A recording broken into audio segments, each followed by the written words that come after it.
Freedom of expression जो है वो फंडामेंटल राइट है, और फंडामेंटल राइट एक ऐसा राइट है जिसको आर्टिकल 226, अगर मैं गलत नहीं हूँ वकील साहब, और आर्टिकल 32 के तहत अगर आपको यूनियन गवर्नमेंट या स्टेट गवर्नमेंट उसको नहीं लेने देती है तो you can directly reach to the supreme court under article 32 and article 226 226 और 32 के तहत आप उसको हासिल करने के लिए सीधा सुप्रीम कोर्ट जा सकते हैं। लेकिन अगर आप और भी कोई मामला होगा तो उसके लिए आपको नीचे से जाना पड़ेगा। कहां से? लोअर कोर्ट से, सेशन कोर्ट से, डिस्ट्रिक्ट कोर्ट से, हाई कोर्ट से, सिविल कोर्ट के थ्रू आपको तब सुप्रीम कोर्ट पहुंचना होता है। लेकिन अगर आपके फंडामेंटल राइट का हनन हो रहा है, अगर उसको कर्ब किया जा रहा है, उसको आपसे छीना जा रहा है, तो उसके लिए आपको सिविल कोर्ट के थ्रू, सेशन और डिस्ट्रिक्ट कोर्ट के थ्रू जाने की जरूरत नहीं है, बल्कि आप सीधा अंडर आर्टिकल 32 एंड आर्टिकल 226 सीधा आप सुप्रीम कोर्ट को अप्रोच कर सकते हैं। इसी तरह से हमें संविधान ने जो फंडामेंटल राइट दिए हैं उसमें राइट अगेंस्ट एक्सप्लॉइटेशन है, जैसा कि अभी बात चल रही थी, और इसमें भी कहीं ना कहीं रोशनी डाल चुके हैं चंपारनी साहब। उन्होंने कहा कि जिस तरह से उन्होंने काम किया बॉम्बे के अंदर, गोवंडी और भिवंडी के अंदर, और वहाँ पर बच्चे जो है जाना बंद हो गए इनके इलाके से। इनका इलाका बहुत ही माइनॉरिटी कंसंट्रेटेड इलाका है। पिछले दिनों मैं इनके वलीमे में, इनके इलाके में मैं गया भी था, तो घूमना भी हुआ, तो मुझे जाके भी अच्छा लगा वहाँ पर।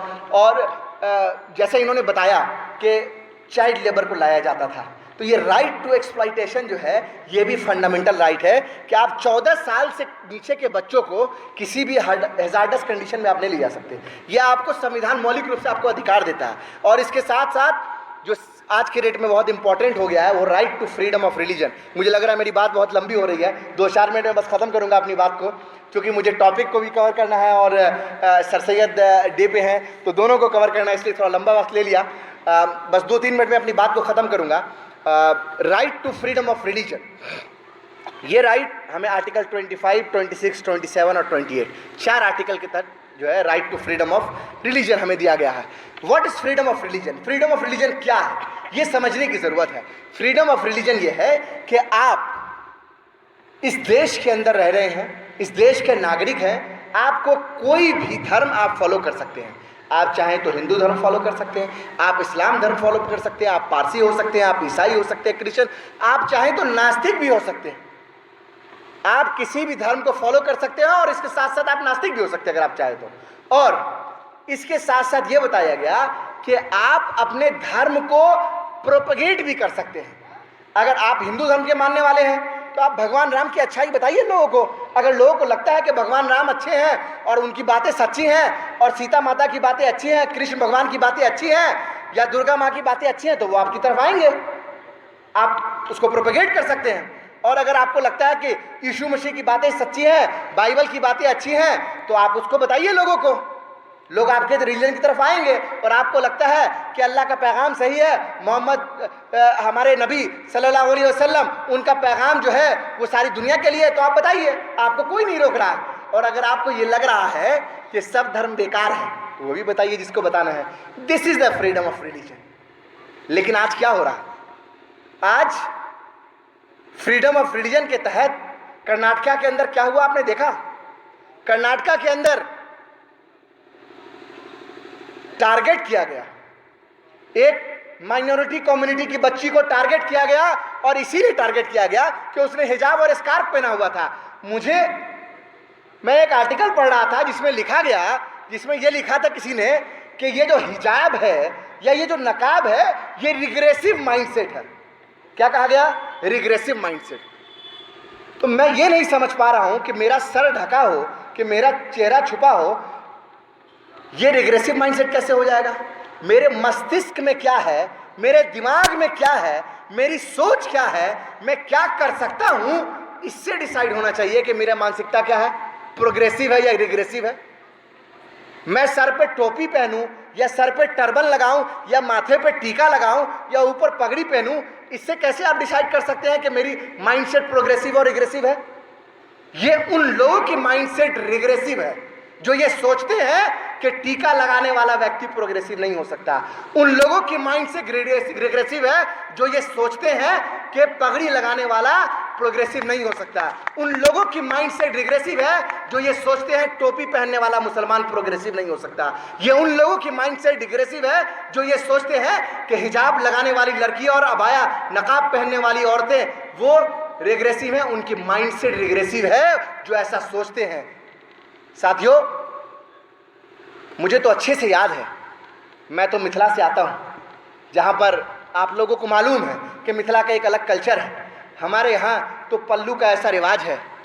आप राजस्थान चले जाइए, आपको यकीन नहीं आता, जा नहीं सकती, यूट्यूब खोल के देख लीजिए कि वह महिलाएं अगर खेती भी करती हैं तो पल्लू यहाँ तक होता है उनका खेती करने के दौरान। तो क्या आप उन महिलाओं को रिग्रेसिव कह देंगे? ये कहाँ का इंसाफ है? मुझे तो लगता है कि this is direct attack on fundamental right of the citizen of this country. आप नहीं कह सकते ऐसा। कौन कितना प्रोग्रेसिव है आप उसके जहन से उसको तौलिए, उसके जहन से आप उसको नाप सकते हैं। आप ये कैसे कह सकते हैं कि उसने हाफ पैंट पहना है तो वो रिग्रेसिव है या प्रोग्रेसिव है, और उसने कुर्ता पहना है तो वो रिग्रेसिव है या प्रोग्रेसिव है? तो मुझे लगता है कि फ्रीडम ऑफ रिलीजन के ऊपर जो बातें चल रही हैं ये और डाइवर्सिफाइड वे में होनी चाहिए। ये अपने आप में एक बहुत बड़ा टॉपिक है, जिस टॉपिक पे अगर बात करेंगे तो और लंबी बात हो जाएगी। तो साथियों, हमें कॉन्स्टिट्यूशन ने जो अधिकार दिए हैं, जो राइट्स दिए हैं, इस राइट्स के साथ साथ हमारी ड्यूटीज़ भी हैं। जहाँ अधिकार है वहाँ पर ड्यूटी भी है कि हमारी क्या ड्यूटीज़ है कंट्री के प्रति। तो जो हमारी ड्यूटीज़ है कि भारत देश के संविधान को मानना, इसके संप्रभुता को में यकीन रखना, उसको अक्षुण्ण रखना, ये सब हमारी ड्यूटीज़ हैं। उन ड्यूटीज़ के तहत हमें काम करना है और उन ड्यूटीज़ के तहत हमें जो है वो तमाम चीज़ें करनी है। एक आखिरी चीज़ जो फंडामेंटल राइट में रह गई वो cultural education right of minorities है, जो आर्टिकल 29 और आर्टिकल 30 के अंदर है, जिसके अंदर ये बताया गया है कि माइनॉरिटीज़ किसी लैंग्वेज लिंग्विस्टिक बेसिस पे भी हो सकता है और रिलीजन बेसिस पे भी हो सकता है। तो वो अपने कल्चर को प्रमोट कर सकता है। जैसे मैं मिथिला से आता हूँ तो मैथिली लैंग्वेज को प्रमोट किया जा सकता है इसके तहत। जैसे कोई आपको भोजपुर के इलाके से आता है तो उसको प्रमोट किया जा सकता है। कोई अगर मराठा के इलाके से आता है तो वो एक लिंग्विस्टिक माइनॉरिटी अगर दिल्ली के अंदर है, वो बिहार के अंदर है, तो उसको प्रमोट किया जा सकता है। उनके इंस्टीट्यूशंस खोले जा सकते हैं, उसके लिए गवर्नमेंट उनको सपोर्ट करेगी। If I am not wrong, article 30 of clause 2 के अंदर ये बात है। तो बहुत बातें जहन से निकल जाती हैं कई बार, तो अगर कहीं आर्टिकल्स में ऊपर नीचे हो जाए क्लॉज में तो माफ़ कीजिएगा, लेकिन ये सारे प्रोविजंस उसमें दिए गए हैं और इन तमाम प्रोविजंस के अंदर ये सारी बातें बताई गई है। और इसके बाद जो सबसे अहम बात बताई गई है वो ये बताई गई है कि अगर आपको आपका फंडामेंटल राइट नहीं मिल रहा, चाहे वो यूनियन गवर्नमेंट है चाहे वो स्टेट गवर्नमेंट है, अगर आपको नहीं दे रही है तो उसके लिए आप क्या कर सकते हैं? आर्टिकल 226 और आर्टिकल 32 का सहारा लेकर आप प्रवीण जी से मिल लीजिएगा और आपको वो राइट दिलाने में वो आपको जो है मदद करेंगे। मैं इस बात का आपको जिम्मेदारी के साथ यकीन दिलाना चाहता हूं। और बड़ा अच्छा लगा मुंगेर आके, दूसरी बार आ रहा हूं और ये तो सूफियों की बस्ती है, ये तो मुंगेर का एक इतिहास है।